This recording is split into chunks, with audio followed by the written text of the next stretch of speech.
Vous êtes-vous déjà demandé pourquoi parfois Dieu permet à l'ennemi de préparer ses attaques contre vous, alors que Dieu semble rester silencieux? En réalité, il y a une raison spirituelle très puissante à cela, et lorsque vous comprendrez ce que Dieu est en train de faire, vous l'adorerez encore davantage.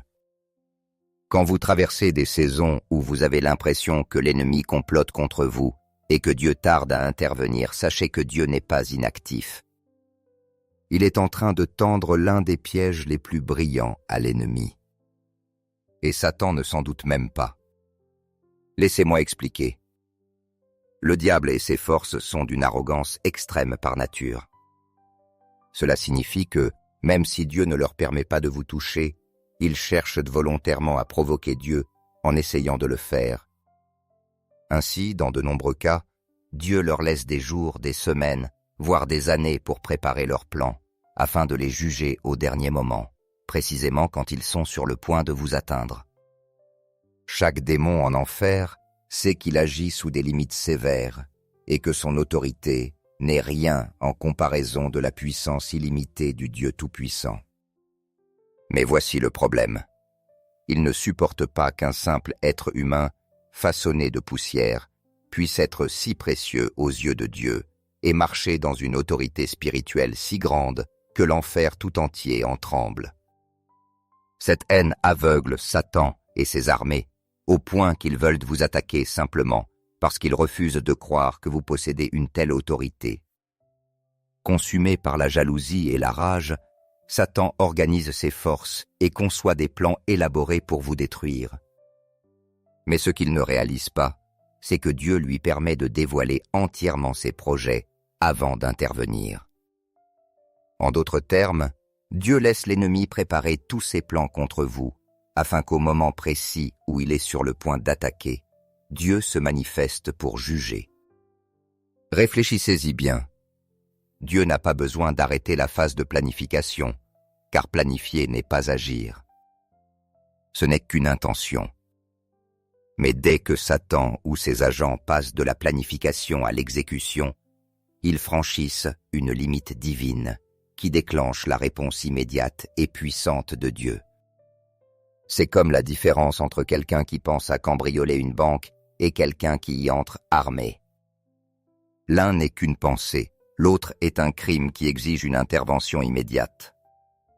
De la même manière, la police ne va pas arrêter un criminel potentiel dès l'instant où il imagine un crime.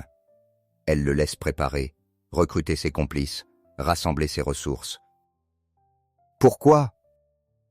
Parce qu'elle construit un dossier irréfutable qui lui garantira d'en subir toutes les conséquences. C'est exactement ainsi que Dieu agit avec vos ennemis spirituels. Il complote, rassemble leurs forces démoniaques et organise leur attaque. Mais au moment précis où ils étendent leurs mains pour vous toucher, Dieu lance une contre-offensive si foudroyante qu'ils ne comprennent même pas ce qui leur arrive. Dieu laisse l'ennemi révéler toute sa stratégie, dévoiler ses complices et exposer complètement sa main. Chaque démon impliqué est recensé, chaque plan est enregistré, chaque mouvement est observé. Et quand ils agissent enfin, Dieu a toutes les preuves nécessaires pour prononcer son jugement écrasant. Quand les ennemis s'attaquent à vous, enfants de Dieu, ils ne s'en prennent pas seulement à vous, ils violent une loi divine établie avant la fondation du monde. Dans 1 Chroniques 16, 22, Dieu déclare « Ne touchez pas à mes oints et ne faites aucun mal à mes prophètes. » Ce n'est pas une suggestion ni une requête, mais une législation divine soutenue par toute l'autorité du trône céleste. Chaque fois que Satan ou ses agents étendent la main contre vous, ils transgressent cette loi spirituelle fondamentale, comme s'ils touchaient à un câble électrique sous haute tension. Un exemple puissant de cette stratégie divine se trouve dans l'exode d'Israël hors d'Égypte.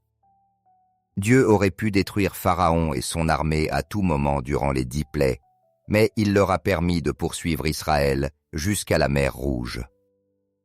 Il ouvrit même la mer pour que les Israélites passent en toute sécurité sous les yeux des Égyptiens.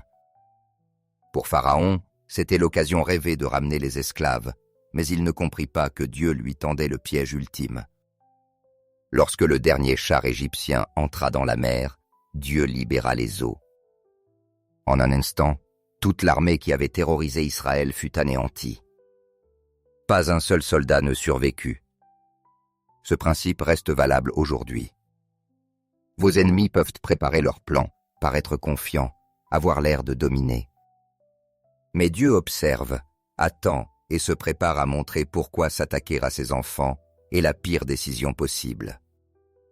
Chaque projet de l'ennemi se retourne contre lui et devient une preuve que Dieu utilise pour vous délivrer et vous bénir davantage. C'est pourquoi le prophète Ésaïe pouvait déclarer avec assurance, Ésaïe 54, 17, « Toute arme forgée contre toi sera sans effet, et toute langue qui s'élèvera contre toi en justice, tu la condamneras. » Ce n'est pas une possibilité, mais une certitude. Chaque plan contre vous devient une preuve devant le tribunal céleste. L'ennemi signe sa propre condamnation. Dieu n'agit pas par caprice, mais selon sa justice parfaite. Il transforme les attaques contre vous en guerre contre lui-même, car vous lui appartenez personnellement. Ses anges sont envoyés pour vous protéger, et ses interventions sont actives, pas passives. Le même Dieu qui a englouti l'armée de Pharaon, qui a confondu les langues à Babel, qui a fait pleuvoir le feu sur Sodome et Gomorrhée, est celui qui veille sur votre vie aujourd'hui. Aucune stratégie, aucune arme, aucune alliance ne peut résister au Dieu d'Israël. Quand il agit en votre faveur, ce n'est jamais une victoire étroite, mais une défaite totale et écrasante de vos ennemis. La prochaine fois que vous sentirez l'ennemi comploter contre vous, souvenez-vous, il n'est pas en train de préparer votre destruction, mais sa propre condamnation. Tenez ferme, car Dieu attend le moment parfait pour démontrer à l'ennemi et à toute la création que toucher à ses oins est la plus grave erreur que l'on puisse commettre.